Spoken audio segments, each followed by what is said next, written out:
for the audio, or you can even watch back. Giving players all the props, or put them on blast. We don't give no hot takes, only talk facts. We're giving all our devotion, riding high on this wave of emotion. Going all out, yeah, cause this is our time. No, ain't no stopping us till we reach the finish line. All in, we came here to win. We're gonna give everything. S-I-C-K on the run. S-I-C-K, sick. On fire, we're ready to fight. We'll bring the house down tonight. S-I-C-K on the run. S-I-C-K, sick. Play it on the car ride, play it when you lounge. X and O, you know that we can hold it down. Shout out to my man Sammy, got it off the ground. And to all the listeners tuned in right now, got debates, analysis, and speculation. This is sports talk for the new generation. You know where to find us, got a reputation. Sick podcast, your #1 sports destination. Giving all our devotion, riding high on this wave of emotion. Going all out, yeah, cause this is our time. No, ain't no stopping us till we reach the finish line. All in, we came here to win. We're gonna give everything. S-I-C-K on the run. S-I-C-K, sick. On fire, we're ready to fight. We'll bring the house down tonight. S-I-C-K on the run. S-I-C-K, sick. S-I-C-K is the sickest podcast. Tune in for the audio, or you can even watch back. Giving players all the props, or put them on blast. We don't give no hot takes, only talk back. S-I-C-K, S-I-C-K, S-I-C-K, S-I-C-K, S-I-C-K, S-I-C-K. All in, we came here to win. We're gonna give everything. S-I-C-K on the run. S-I-C-K, sick. S-I-C-K, it's the sickest podcast. Tune in for the audio, or you can even watch back. Giving players all the props, or put them on blast. We don't give no hot takes, only talk facts. We're giving all our devotion, riding high on this wave of emotion. Going all out, yeah, cause this is our time.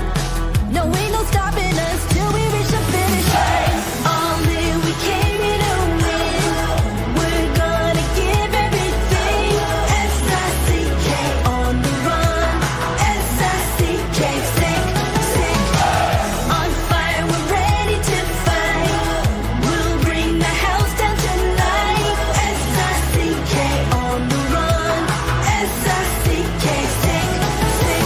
Play it on the car ride, play it when you lounge. X and O, you know that we can hold it down. Shout out to my man Sammy, got it off the ground. And to all the listeners tuned in right now, got debates, analysis, and speculation. This is sports talk for the new generation. You know where to find us, got a reputation. Sick podcast, your #1 sports destination. Giving all our devotion, riding high on this wave of emotion. Going all out, yeah, cause this is our time. No, ain't no stopping us till we reach the finish line. All in, we came here to win. We're gonna give everything. S-I-C-K on the run.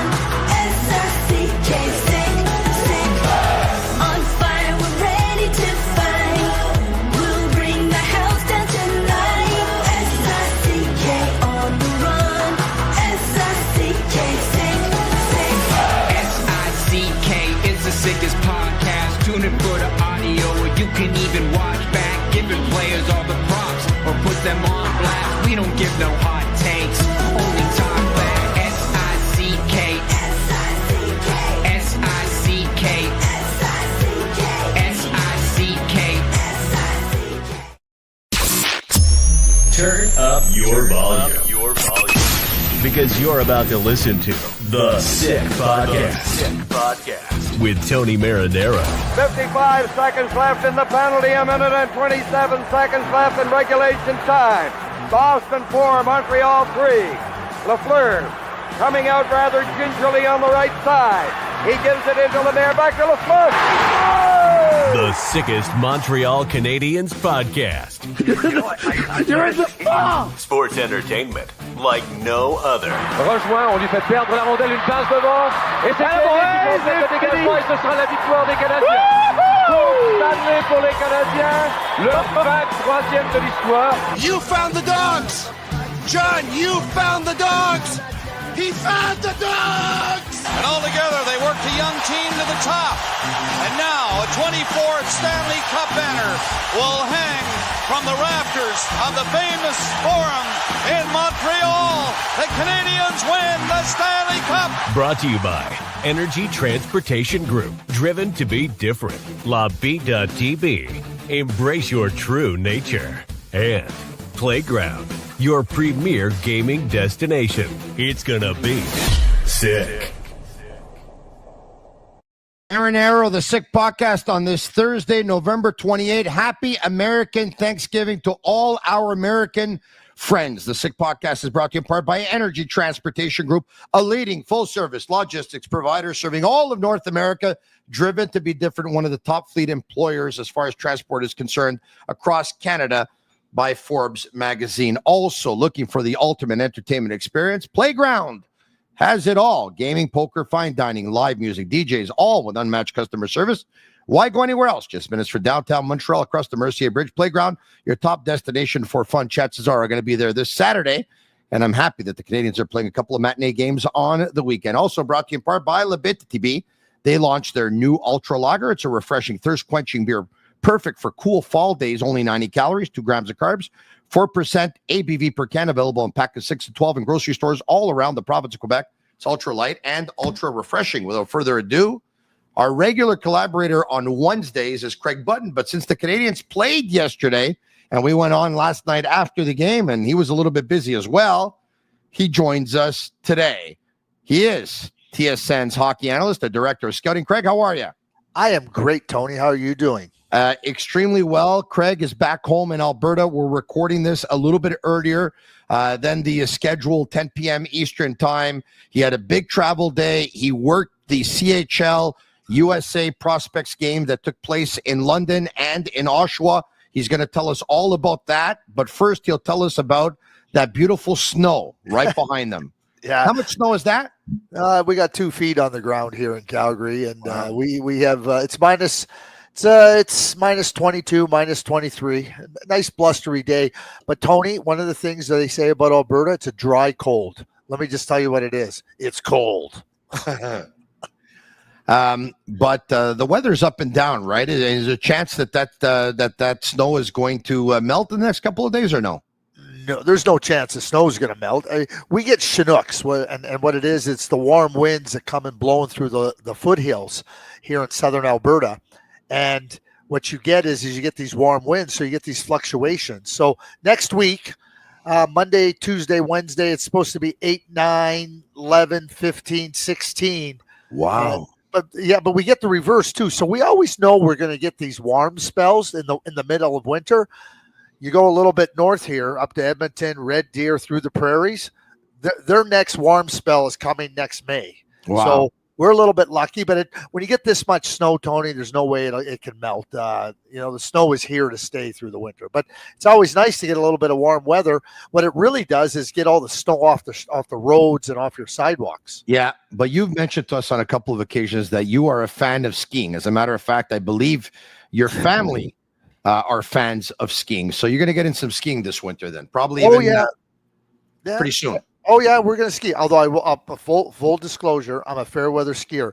When it's minus 22, minus 23, understand when you're skiing downhill, that feels like it's minus 35. So because Lake Louise, the ski hills are so close to us, we can pick and choose when the weather's a little bit nicer. Probably about minus 12, minus 13 is probably our cutoff point.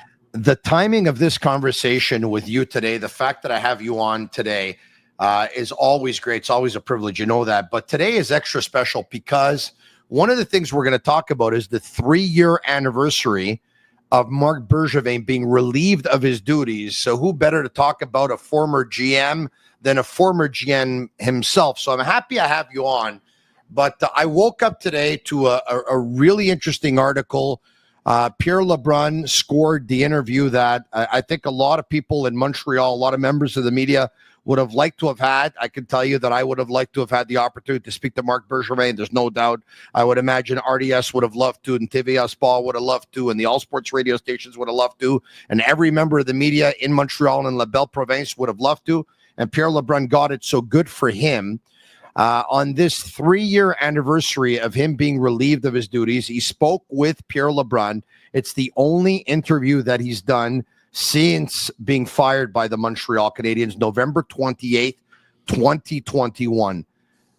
Some things that I expected to read in that article and what would have been his first interview. I'm not surprised that he took the very, very classy way out and thanked the Canadiens and thanked Jeff Molson and said that Jeff Molson went about things the right way and that he understood him and that, he loved every second of Montreal and all that stuff. So all that was, I'm not surprised by any of that. But there's a few things that I picked up in the article, one of which talked about a contract extension that he rejected. Let's see if we can bring it up here. And I don't want to give away Pierre's entire article, so we have 5 or 6 excerpts here, and that I encourage you to subscribe to The Athletic and to read it. Bergevin says Habs owner Jeff Molson approached him with a contract extension right after the team reached the 21 Cup final. His contract was expiring a year later. Quote, I decided that for me, it was the best move forward. It was best to move forward, Bergevin said. Time had come. It was good for both of us to move in a different direction. Jeff was very good, very fair, but I told him, Jeff, I'm going to finish my last year that's left, and then I'm going to move on. He was good with that. He understood. Craig, I think there's a little bit more to that than that, which we'll get to in a second. But how many GMs in hockey do you know who are still relatively young, who still want to be in the league for quite some time, that at the end of their contract say, hey, by the way, I want to let you know I'm going to move on. It's a very prestigious position and probably the most prestigious hockey market. I think what ends up happening, in my view, Tony, is, it's a prestigious job and people go through it, but Marc had lived it for 9.5 years. Well, the last half a year. So let's just say he had gone through it in 9 years. If you read through more of that article, you'll also find that was during the pandemic, and that really affected Marc's personal life with his family, his kids, and whatnot. I think it speaks volumes about Marc's self-awareness, about him looking at his own situation and going, yeah, I know it's a prestigious position, and he knew that. Nobody has to tell him that. But he felt it was time to go in a different direction. I would imagine that family matters. I don't imagine. He talked about family matters were a factor. I would imagine also that there was also, the stresses of the job on a day in day out basis. Yeah. And I think what ends up happening is you take everything into consideration and you look and you say, okay, is this best for me? And it's not easy to walk away from a job like that. And Marc's a native Montrealer. He's got a dream job with the Montreal Canadiens. But to be able to look at it and say, this is best for me and it's best for you. And I think that speaks to self-awareness. It speaks to being incredibly unselfish. And, he went through it and maybe that made it a little bit simpler in Marc's eyes to move on when they changed the manager mid-season. Maybe it made it easier for Jeff Molson. But, you come to a point, where you gotta have self-realization. And I think Marc did.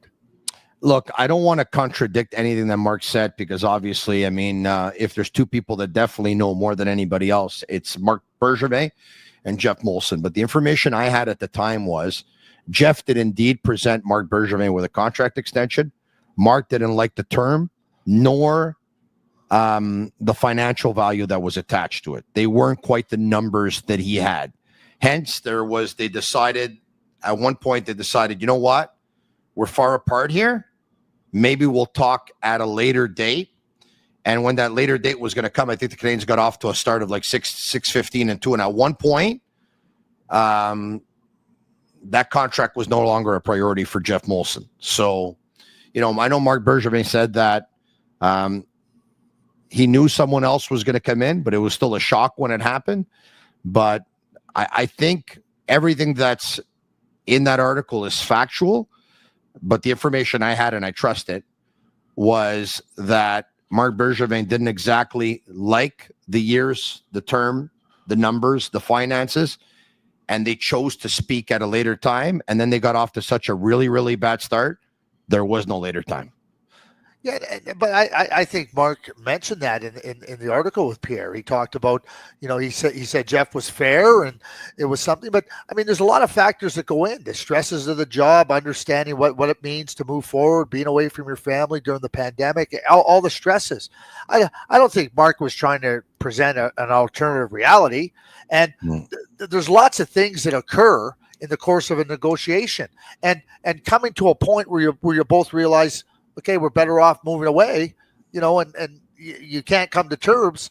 That's okay too. That happens in negotiations. I don't think Marc was disingenuous in any way, shape, or form in the article. No, he wasn't. And you know what I really liked in that piece too was some of the realization that he came to, and some some honesty with himself too. When he said, you know what, when I left Montreal, I wanted to be a GM right away. And it didn't end up happening. And you know what? Now I think it's the best thing. Look, after I left Montreal, I remember thinking I wanted to be a GM right away. But looking back, it would have been the wrong thing for me to jump right back in. I needed this time to re-energize. Not only has he re-energized, but obviously he's been putting in the hours for the Los Angeles Kings and for Rob Blake, doing a lot of scouting, getting to see a lot of teams, weighing in on possible trades, free agency. My question to you, he's also talked about, he interviewed for 3 GM jobs, interviewed for the Toronto GM job, interviewed for the Penguins GM job, and interviewed for the Columbus Blue Jackets GM job. Do you think Marc Bergevin will be GM in the National Hockey League sometime soon? Yeah, I don't know about soon. I think that you look at the energy that Marc brings. He's got a lot of experience now. I think a second go gives somebody an opportunity to learn from their mistakes and then to really understand maybe a little bit more fully what the job entails. Not that Marc didn't understand it, but just I think you just go in with a little clearer idea of what you can accomplish, what's realistic, time frames, how to deal with ownership, how to deal with your stakeholders. When you first come into that job, you've never really dealt at that level. And that's a learning experience. And I think you gain from that. Now, what I will say is, and you can look around the NHL, and I was talking to Jarmo Kekalainen about this after he was let go in Columbus, and he talked about, wanting to be a GM again and being interested in being a GM. But and Jarmo, and I paraphrase, he said that, you look around, coaches always get second, third, fourth opportunities. He says GMs don't, Craig. And, and I think that becomes a little bit bothersome. It becomes a little bit unsettling because you want another shot at it. You want another shot at it, regardless of how it unfolded, whether it was your choice or not, and or whether it was amicable or whatnot. But yeah, I don't know if it's soon. He's interviewed for jobs. There's 32 GM's jobs. There's way more qualified people than there are jobs. That's what I know. It's very true what the Jarmo said, right? Coaches do get second, third, fourth, fifth, sixth chances for some of them. And GMs don't always get, I think a lot of GMs do get a second chance, or you take a look at the Treliving, or you take a look at Dubas. But GMs definitely do not get a third chance. I'll give them that. That doesn't seem to happen all that much. And it's funny because the mistakes that you make the first time around, you grow so much in those mistakes. Yep. You're going to end up being a much better GM, or at least you should be. The chances are on your side to be a much better GM on your second job than they are on your first. And yet it doesn't happen all that much. They don't get that many opportunities. No, Yeah, and I mean, whatever the rationale is, other people within an organization, but it is what it is. And so, do I think that Marc could go in and do a good job given another opportunity? Yeah, I do. Do I think he would benefit from the experiences in Montreal? No question. Whether that opportunity comes is another matter. And you try to factor in. You get excited when you think about interviewing, and you think about the opportunity to be a GM again. And I went through that, and and then you start to realize, oh, maybe that opportunity won't come, and then you got to reconcile that as well. But I think that Marc loves being part of a team. He always was. Anybody that tells you, anybody will tell you that Marc was a great teammate. And I think that speaks to his willingness to do whatever it takes to help a team be successful, whether it be cracking a joke, whether it be going and traveling miles to scout a player. Marc's going to do whatever it is. And I got a lot of respect for Marc. I think Marc's really sharp. And I think that having the opportunity to be in the game and being part of the game with an organization, I think that becomes something that gets you excited about your work each and every day as well. He's been doing a lot of scouting over the last couple of years. Craig, as someone who's been involved in scouting for quite some time, you yourself as director of scouting, of course, with TSN, you know a thing or two about that game. He's got a very good reputation as far as scouting is concerned, right? Marc Bergevin, every time all the people I talk to tell me that Marc is known for having a good eye for talent. Yeah, I don't think there's any question that he doesn't. In the article too, I think Rob Blake mentioned that, that he gets out there, he does the work, he prepares detailed reports on players that might fit for us, for players that might not fit for us. So I think that speaks to dedication and to the thoroughness of Marc. And I don't think there's any question, like I said, over the years, having spent time with Marc and hearing him talk about players, and it's not just because you agree with him. He makes you think.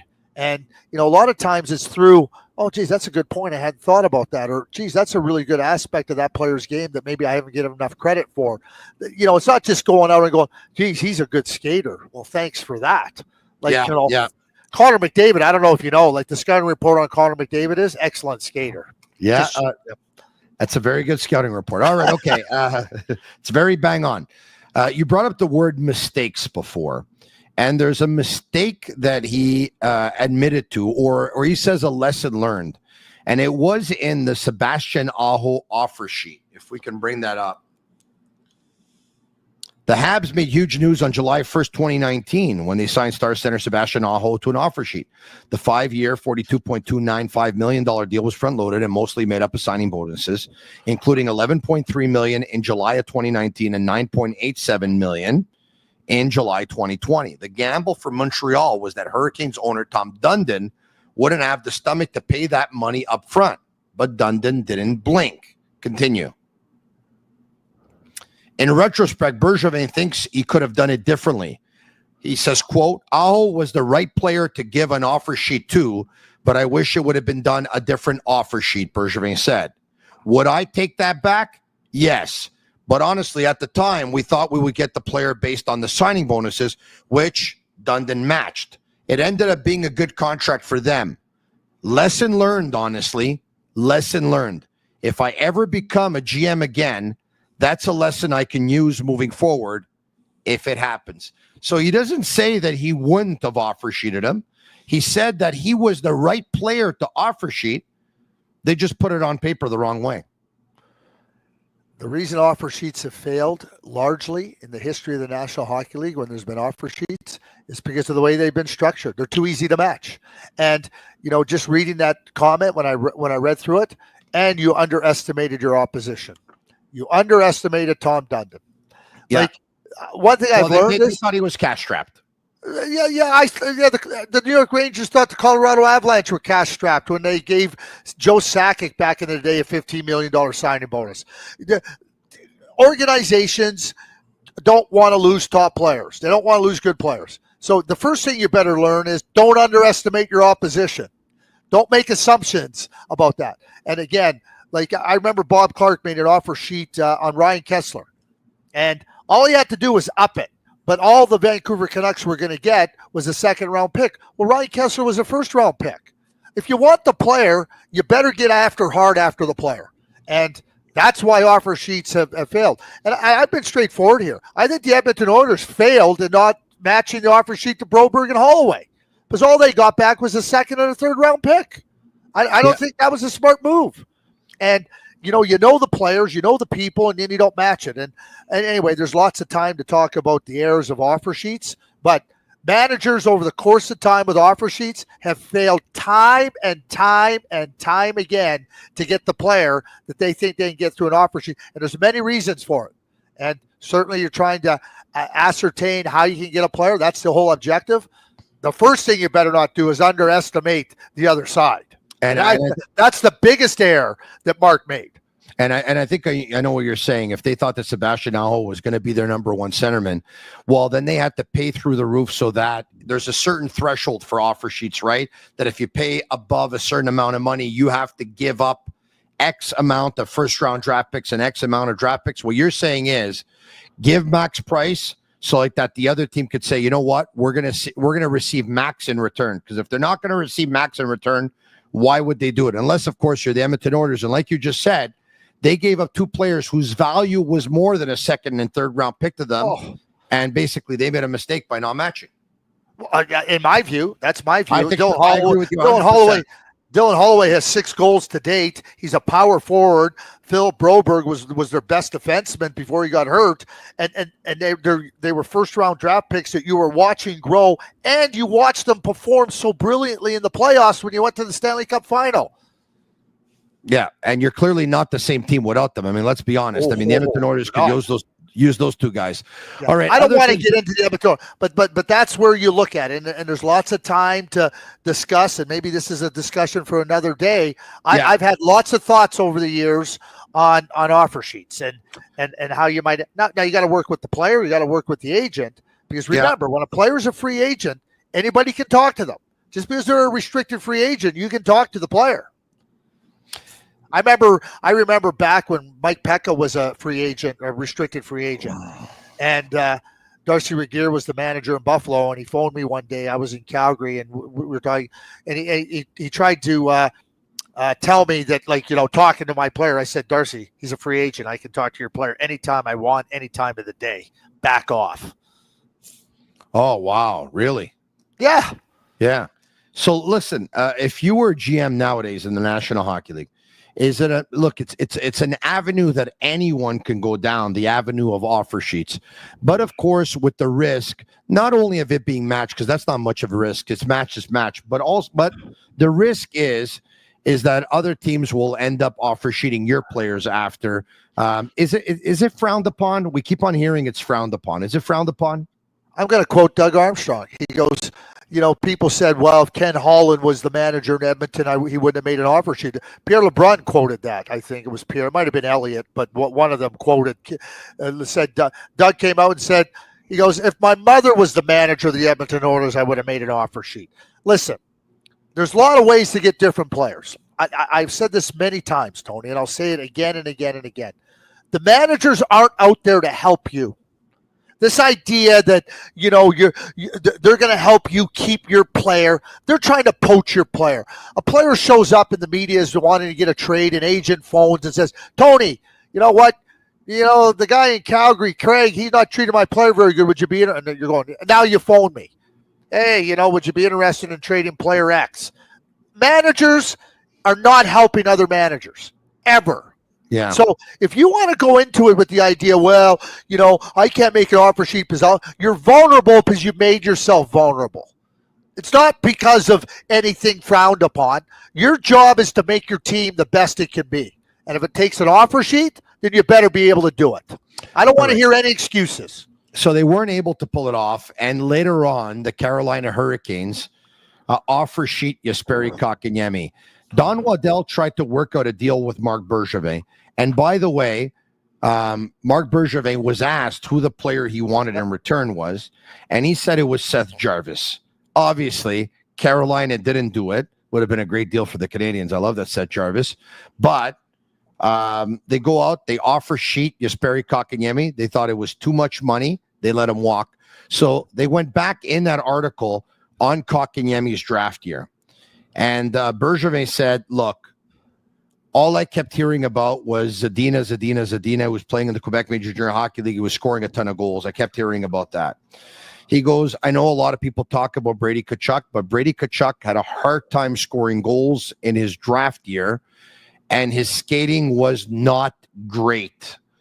And we really needed a centerman in the organization.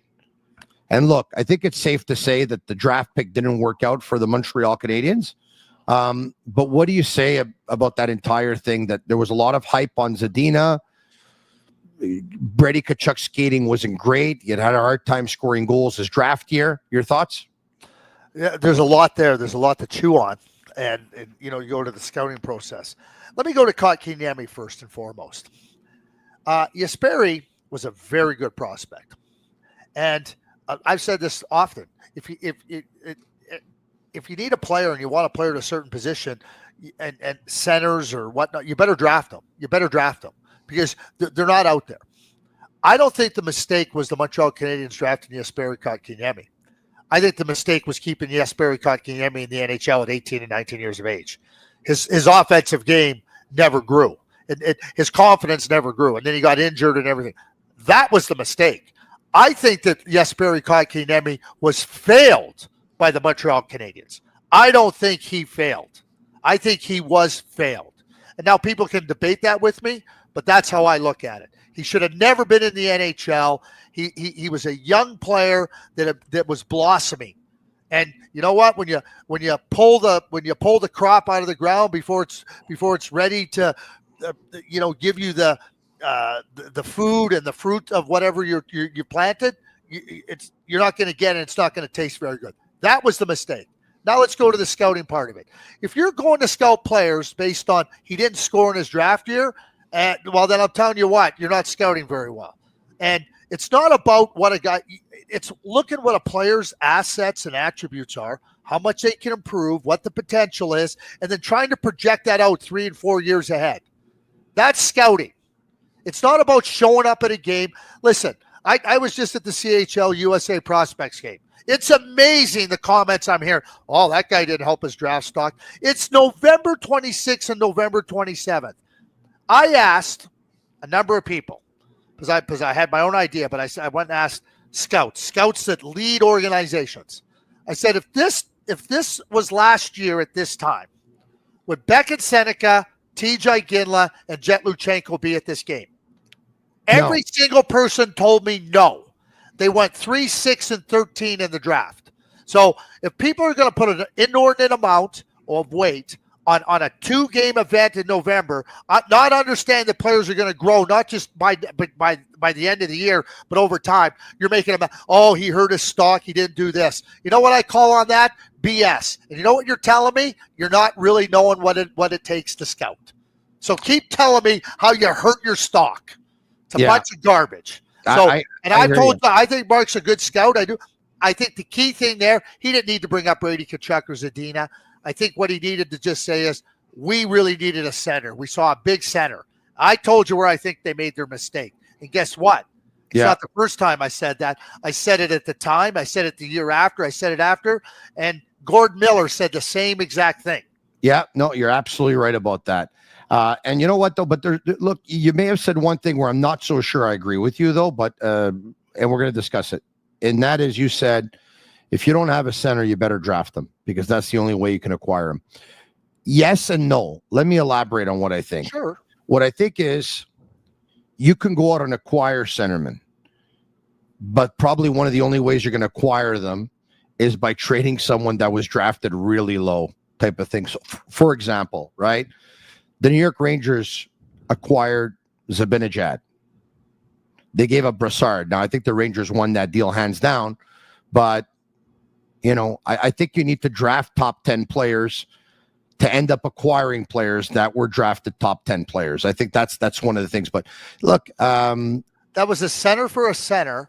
Yeah. NHL teams are not giving up top 2-line centers. I can guarantee you that. Yeah, it's happened. And Ryan O'Reilly? Ryan O'Reilly. That was a stupid move by the Buffalo Sabres. Because Ryan O'Reilly was sick and tired of losing there. Let's not say that Ryan O'Reilly got traded because it was stupidity. like, I think the Buffalo Sabres should go and put up banners in their building how they've contributed to 3 Stanley Cup champions. They contributed to the St. Louis Blues, the Vegas Golden Knights, and the Florida Panthers. Their scouting staff has done a great job acquiring players. And so how they get O'Reilly because he's mad about, I think Doug Armstrong took advantage. This isn't about not taking advantage. Yeah. I'm talking about when you're in a draft and you look at your stock, you look at your prospect cover, and you go, we need a center. And you see a center there. I'll tell you right now, Kotkaniemi was a promising young prospect. Yeah. There was nothing wrong with them drafting him at 3, in my view. So you're saying hindsight is good. Buffalo trading O'Reilly to St. Louis Stanley Cup, Buffalo trading Jack Eichel to Vegas Stanley Cup, and Buffalo trading Sam Reinhart to the Florida Panthers Stanley Cup. What do you say? Ryan O'Reilly won the Conn Smythe Trophy for St. Louis. Jack Eichel was the leading scorer in the playoffs, and Sam Reinhart scored the Stanley Cup winning goal. You don't think the Buffalo Sabres didn't contribute to those Stanley Cups? They did. So what is Craig saying? If you want us to win the Stanley Cup in 2025, make sure you make the deal with the Buffalo Sabres before the deadline. Huh? Yeah. And you're right. But again, Brassard was a center, got traded for a center. Okay, I get all that. But I'm just saying, in the draft, when you're looking at it and you go, listen, and Kotkaniemi, it wasn't like they were looking at Kotkaniemi. I can tell you about that draft. I got asked by a number of teams about Kotkaniemi and where I thought he would be. Mm-hmm. You think he'll be there? Nope. Nope. And teams were trying to trade, and I am sure, I don't know this, but I would think that Mark explored trading back, and he realized that he wasn't going to get Kotkaniemi. I know one team was trying to trade up to get Kotkaniemi, and the team that was considering it asked them who they wanted, and they said Kotkaniemi, and the team said, well, that's who we want, so we're not trading back. Wow. If I'm not mistaken, I think you had him pretty high on your list too, eh? I made a big move. He made a big move in the final month, eh? No, he did. He made a big move over the course of time. You watch a player like Tony. I don't know if you know anything about farming. Okay, in the farming, they till the field and then they go and prepare. Then you put the seed in, right? And then you go, oh, good. Look at the corn crop. Look at it. It's starting to sprout. And you what? Okay, now we water it, and it starts to sprout, and then you start to have a field of corn. That's the same thing with prospects. It's no different. It's not about going and watching a player for 2 games and going he was good or he was bad or saying he was good in the stretch. The scouts are spending an inordinate amount of time on the road traveling, watching these players.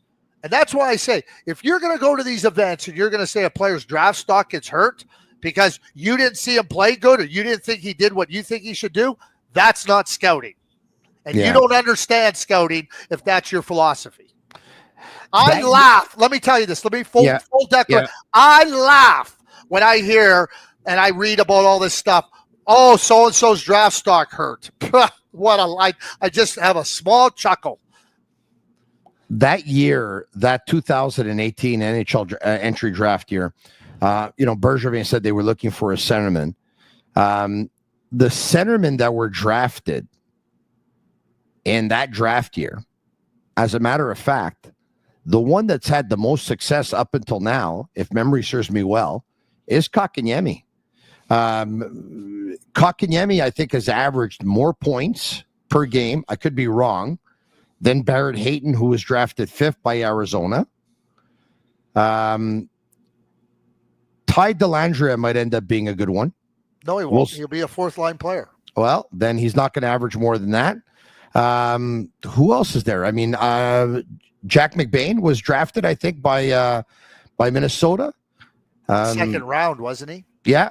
I'm talking about some of the centermen that were gone. Yeah, but McBain was a 3rd round pick. He was 63rd. That draft it wasn't Joe Veleno. Yeah, let me just tell you about that draft. Okay, yeah. That draft, and I'll never like Bob McKenzie and I were doing the draft for NBC. We knew exactly who the first 12 picks were going to be. We didn't know in what order, but we knew who the 12 picks were going to be. The draft, in our view, that year began at 13 with uncertainty. Ty Dellandrea went 13. But we knew, I believe Noah Dobson went 12th. Oliver Wahlstrom went 11th. I think that was the draft, correct? Yeah. Right? Yeah. So we I know when we did our work and Bob had done his work, and Bob does a fantastic job, is that we said these are the 12 guys going in the first 12 slots. We did not know what order, and we said the draft was at 13 is where it gets interesting, and that's where Ty Dellandrea went. And again, I didn't watch Kotkaniemi once. I didn't watch Kotkaniemi twice. I didn't just pick him up at some event. And Montreal had watched him very closely for a long period of time. And isn't it something? Because right now, one of the best players of that draft year, one of the best, arguably the best, is Quinn Hughes, who went 7. So Rasmus Dahlin, Buffalo, number 1. Andrei Svechnikov, Carolina, 2. Kotkaniemi with the Habs at 3. Brady Tkachuk, Ottawa at 4. Barrett Hayton, Arizona at 5. Philip Zadina, Detroit at 6. Quinn Hughes, Vancouver at 7. Adam Boqvist, Chicago at 8. Vitaly Kravtsov with the Rangers at 9. What a bad pick that was. That was Jeff Gordon, if I'm not mistaken, and Nick Bobrov. Evan Bouchard with Edmonton at 10. Oliver Wahlstrom with the Islanders at 11. And you just talked about Noah Dobson with the Islanders at 12. So how about a little quick study on this, okay? Yeah. So the Four Nations face-off announcement for the rosters are coming up, and some players have already been named. Yeah. Okay. Darlene's on the team. Yeah. Kotkaniemi's going to be on Finland. Tkachuk's going to be on the USA. Quinn Hughes is going to be on the USA. Boqvist, no, he's a bit player. Kravtsov's out. Noah Dobson has a chance to be on Team Canada. Who went 10th? Evan Bouchard. Evan Bouchard has a chance to be on Team Canada. That's not a bad top 12 in the draft, Tony. No, it's if you look at it from that perspective, you're absolutely right. It's not. No. And keep in mind what I said. I think the biggest mistake the Montreal Canadiens made with Kotkaniemi was keeping him in the NHL at 18 and 19. Yeah, and you know what? It's I think you're right. I think you're right. He was in his comfort zone in Finland. He was growing slowly but surely. He was developing, and they took him out of that comfort zone and they gave him too much too soon, and it burnt him. And he's an August birthday, if I recall correctly. I'm pretty sure he's an August birthday. So he's a young player. Like, he's really young. Am I correct about him being an August birthday? July 6th. July, mid thing. Okay, so but that's a young player. That he was 17 when he got drafted. You're right. He's just 18. Yeah. No way. Anyway, that's my thoughts. And so Marc Bergevin on his trades, and they talked about a number of trades. They talked about some of the good asset management that he was doing, which was acquiring a guy like Marco Scandella, and then, giving up a draft pick for him, and then trading Marco a couple of months later and getting 2 draft picks in return. And they talked about hitting a lot of singles, and he brought up one on Phil Deneau. Let's get to it here. One that wasn't seen as big at the time was getting Philip Deneau in a second rounder from Chicago for pending UFAs Dale Weiss and Thomas Fleischmann. That second round pick became Romanov. I learned from Rick Dudley, says Bergevin. He said once to me, Berge, you can't go for the home run all the time. Sometimes you make your team better a little bit here, a little bit there, and eventually you get to where you want to be. I always kept that in mind. I think we did that in Montreal. We hit a lot of singles. So here's a guy who was criticized by some after his 9.5 years in Montreal by not hitting a lot of home runs or maybe even a lot of triples. But he talked about one of the ways you can get to the promised land is hitting a lot of singles, which end up adding up, which end up being runs. Your thoughts on that kind of trader mentality? Well, I mean, if all you're going to do, if you go up to the plate every single time trying to hit a home run, you're going to strike out a lot of times. If you go up to the plate trying to make contact and then you get the right pitch, you can hit a home run. But there's nothing wrong with a double or a single. I mean, like if you look at the Hall of Fame in baseball, a 300 hitter is pretty much an automatic for the Hall of Famer. That every hit he had wasn't a home run. So opportunities arise. And you're going to look at some big trades. The Weber for Subban trade was a big trade. But you're trying to improve your team in different areas. And a team is made up of 18 skaters, 2 goaltenders. You need different players in different positions. So you always got to be looking for them. A batting lineup needs a good number 8 hitter. It needs a good leadoff hitter. It needs a good cleanup hitter. Yeah. They're not all the same hitter. And it's the same thing with management. And you got to recognize that. Listen, Mark was in Chicago when they drafted Philip Deneau. He loved Phillip Danault. He knew Phillip Danault. But people forget about perspective, and we want to evaluate things, but go back in time. The Chicago Blackhawks were trying to continue their margin, their runway for winning. So they were trying to add players. Phillip Danault was going to help that. Marc Bergevin took advantage of that situation to help his team, and the Blackhawks are trying to help their team. Everybody wants to evaluate after the fact instead of trying to go back in time and hear what it was. Marc Bergevin for 9.5 years. Listen, any manager, Ken Holland said this, if you manage long enough, you're going to have mistakes, and you're going to have ones that people can point to. But Marc Bergevin over 9.5 years did a lot of things that were really positive. Once again, it was a very good piece. I would have loved to have known a little bit more on Radulov because letting him walk as an unrestricted free agent hurt. I would have loved to have known a little bit more on the Pacioretty trade, which worked out real well for the Montreal Canadiens as well, of course, in acquiring Nick Suzuki. Not bringing back Andrei Markov. Now, I know a little bit about all these stories, but it would have been nice to hear Marc Bergevin's perspective. But who knows if he's going to talk again. Hey, the last time Craig Button was in town was his niece's birthday, if I'm not mistaken. And he joined me a couple of days before the wedding at Souvlaki Authentique. It's a family-operated Greek restaurant with 7 locations. Lachine, Boisbriand, and Pierrefonds are 3 of them. They use fresh Quebec chicken and fresh Quebec pork, both hand-cut, both marinated in-house. Their gyro is hand-stacked. It's in-house. It's never frozen. There's no MSG in any of the recipes. Greek potatoes, not your yayas. Greek potatoes. These have a really unique lemon sauce, and they're a big hit. Craig stopped licking his fingers about 2 minutes ago, and he had them probably about 2 months ago. Also, go all the way with Betway and get a free bet up to $200 if your first bet loses. Scan the QR code on the screen and click on the link in the details section to create an account and redeem your welcome offer. Offer is only available for new customers only. Terms and conditions apply. Offer not available in Ontario. Must be 18 years old and over and play responsibly. Must be 18 years old and over, and please play responsibly, that is. Craig, you in ending here, you talked about the fact that you were at the CHL USA Prospects game in London and in Oshawa. Both games with the CHL coming out on top.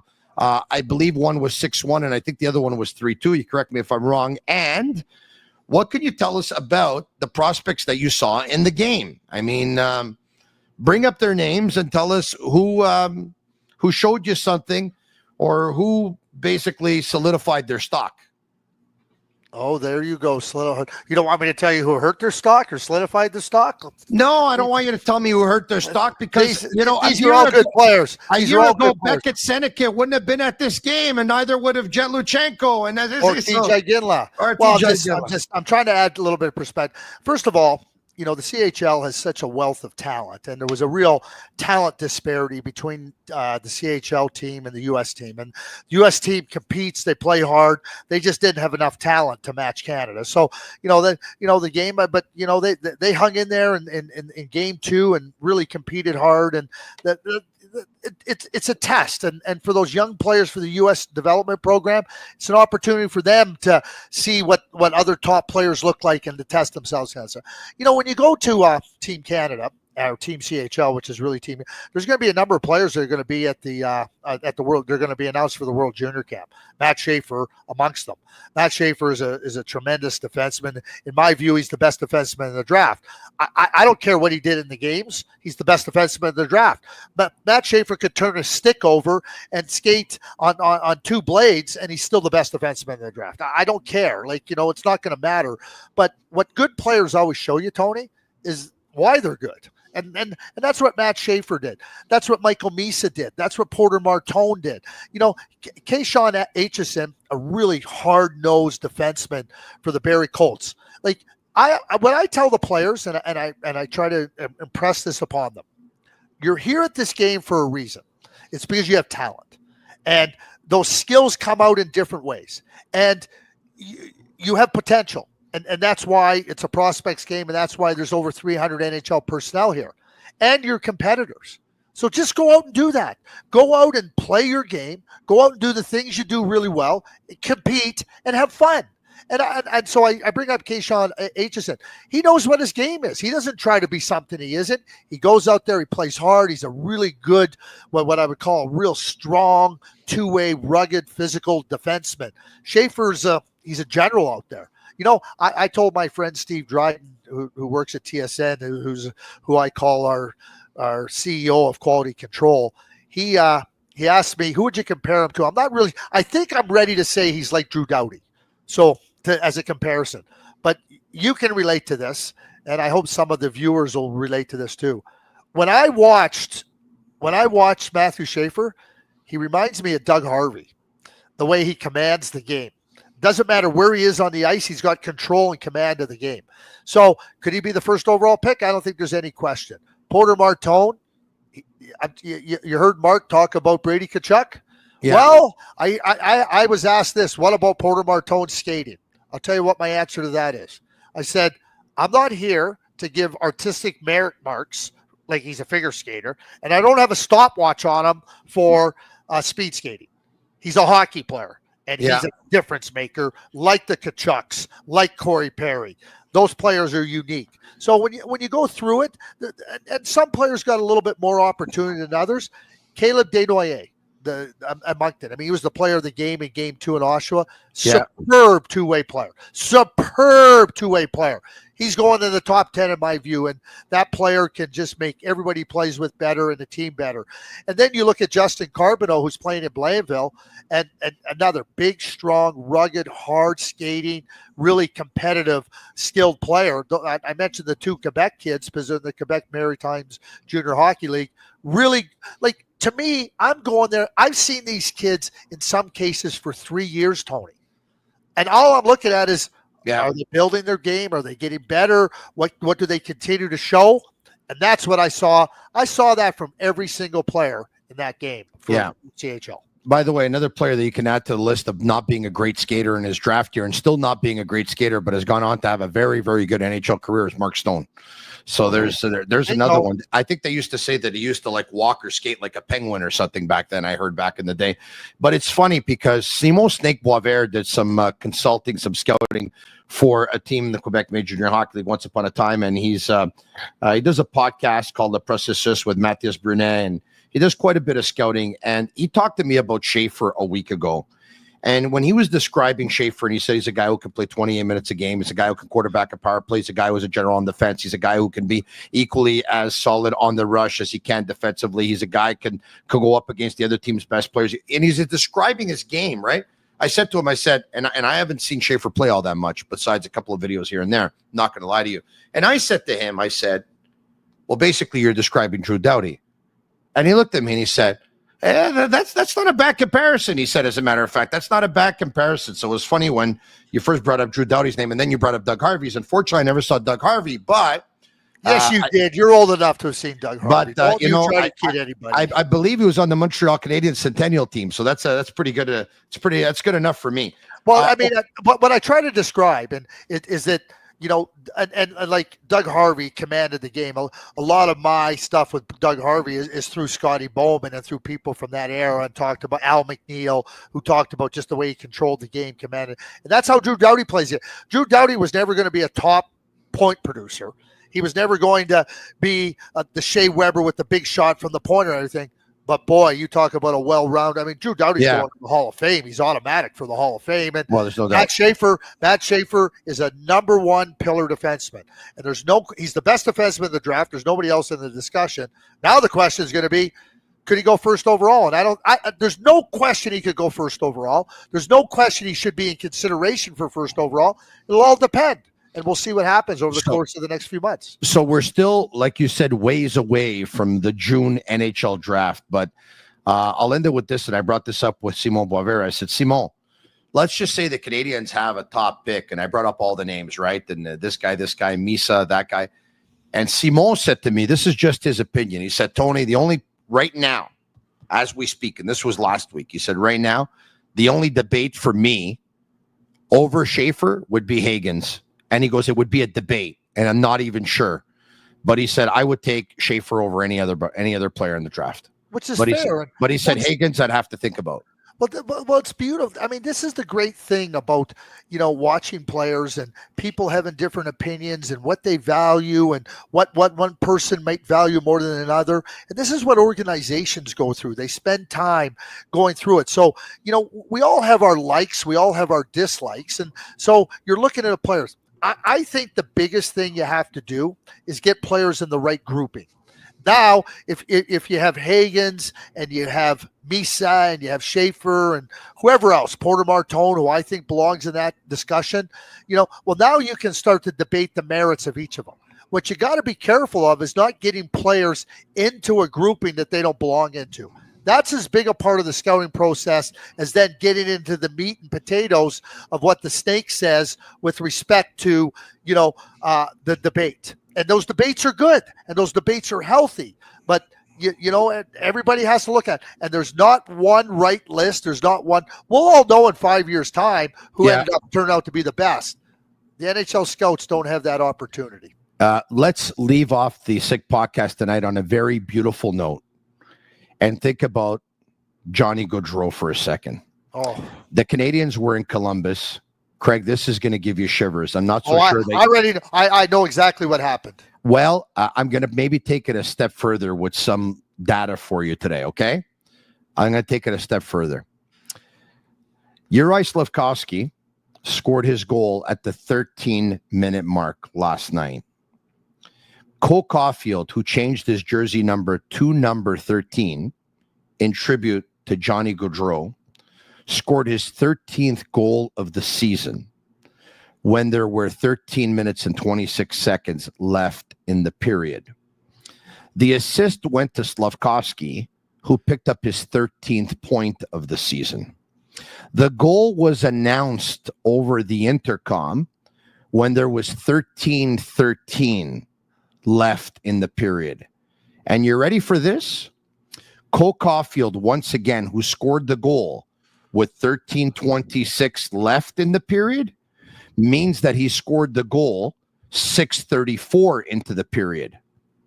Add 6 plus 3 plus 4. 13. Isn't that something, eh? So I did not know when the goal was announced. I did not know the second part of it. I was aware of everything else. And immediately, you know what I thought about it, 13:26?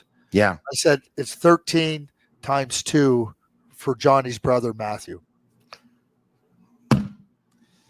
Let's end it at that. God bless. Yep. No, I'm way too young. Thank you, Craig Button. We'll talk to you soon. Yeah, thanks. All right, there you have it. Marinaro, the Sick Podcast. If we can, just to mention to Paul Montreal, PEAU Montreal.com. Check them out on Instagram. They have a game changer in hair loss, and it's called the TED system. It's an ultrasound technology to boost blood flow to your scalp, getting the hair follicles back in action. All natural, no needles, no pain. 98% success rate for ideal candidates. 2 locations, downtown Montreal and the West Island. For a free consult, jot down this number. Call them tomorrow, 514-989-7328. Want to thank all of our sponsors. Want to thank Energy Transportation Group. Want to thank Playground. Want to thank Tibi. Want to thank Souvlaki Authentique. And want to thank Betway. Special thanks to Craig Button. Special thanks also to I was going to say Shane Gaumont, but no, Shane is not there. It's Sammy Cavallaro and Agnello Cavallaro at Master Control. Want to thank them very much for everything. Special thanks to all of you for watching. And once again, subscribe to our YouTube channel if you haven't already. Leave us a 5-star review on Apple. It's our way of feeling the love. We'll be back tomorrow night, same time, same place. And by the way, don't forget that on Fridays, we go live with a special bonus show en français, in French, live on YouTube and on Facebook. Sammy's Gala. Don't forget it. Jot it down in your calendar. God love him. What a beauty. Save the date. April 5th for Cure SMA, spinal muscular atrophy. Help us find the cure. All proceeds will go to that. It's Sammy's Gala. Finally, we'll be back Saturday, April 5th. Take a look at our link and our bio and all that stuff. Over the next couple of days, you'll have more information on how you can get your tickets for that gala. We'll see you there. We'll see you back tomorrow on the Sick Podcast. Thanks. Have a good night. And that's a wrap. Hope you don't miss us too much until next time. Follow the Sick Podcast with Tony Marinaro on YouTube, Instagram, Facebook. Google Play, and Apple Podcasts. The Sick Podcast is brought to you by Energy Transportation Group, driven to be different. LaBita.tb, embrace your true nature. And Playground, your premier gaming destination.